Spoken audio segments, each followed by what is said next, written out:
For generations, the sea has fed Ghana's coastal communities. But today, for many fisherfolk along the western coastline, the sea is turning against them.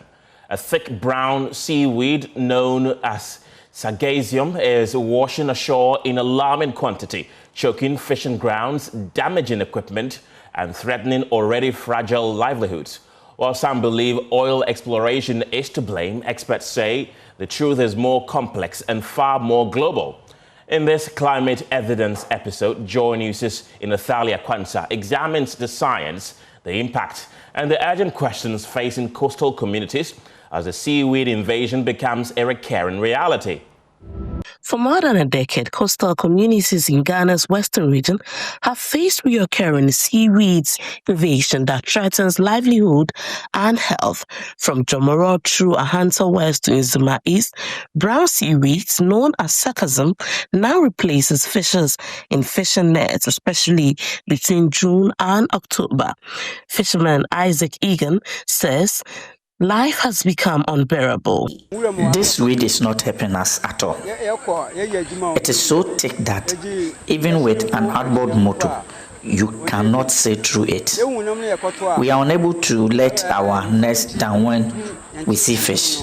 We are appealing to the authorities concerned to, as a matter of urgency, do something about the weeds as it is seriously corrupting our businesses. While some residents blame offshore oil activities. But when I was young, say from the age of 10 upwards, we were not seeing this at the beach.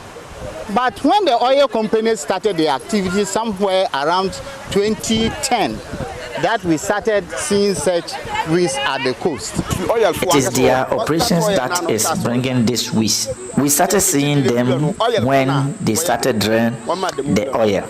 Climate scientists say the seaweed originates from the Caribbean and Central America. Senior lecturer in geography at the University of Education, Winneba, Dr. Victor Owusu explains that rising ocean temperatures and strong currents links to the climate change are driving the invasion. Thrives under heat.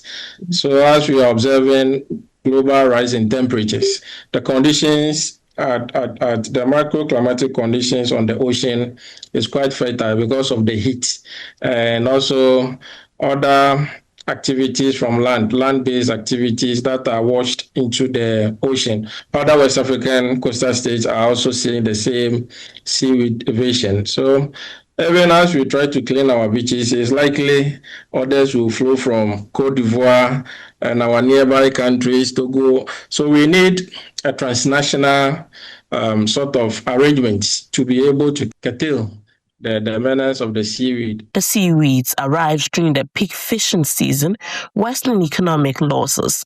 As it decomposes, it releases a pungent smell that causes itching and respiratory discomfort and has discouraged tourism. Civil society group Friends of the Nation says cleanup efforts are overwhelmed. And when at the coast, if it's also there and it decomposes, it releases a lot of pungent smell because of the H2S, the H2S within the hydrogen sulfide, and it causes a lot of respiratory problems for them. And aside that, it also causes itching. So it's not really good for the coastal community. Residents say they try to clean the shore, but the weeds keep returning. We used to sweep here every week, but looking at it now, there is nothing we can do as a community. Experts are calling for stronger coastal management, regional cooperation, and investment in technologies that could turn the seaweed into economic opportunity. Until then, coastal communities remain caught between a changing climate and a season they depend on for survival. This report was produced as part of a collaborative project between Joy News, CDK and Ghana, and the Center for Climate Change and Sustainability at the University of Ghana, with funding from the Clear R4I Opportunities Fund. Nathalia Kwanzaa, Joy News, Western Region. This story is brought to you by Joy News in partnership with CDKN Ghana, University of Ghana Center for Climate Change and Sustainability Studies, with funding from Claire R4I Opportunities Fund.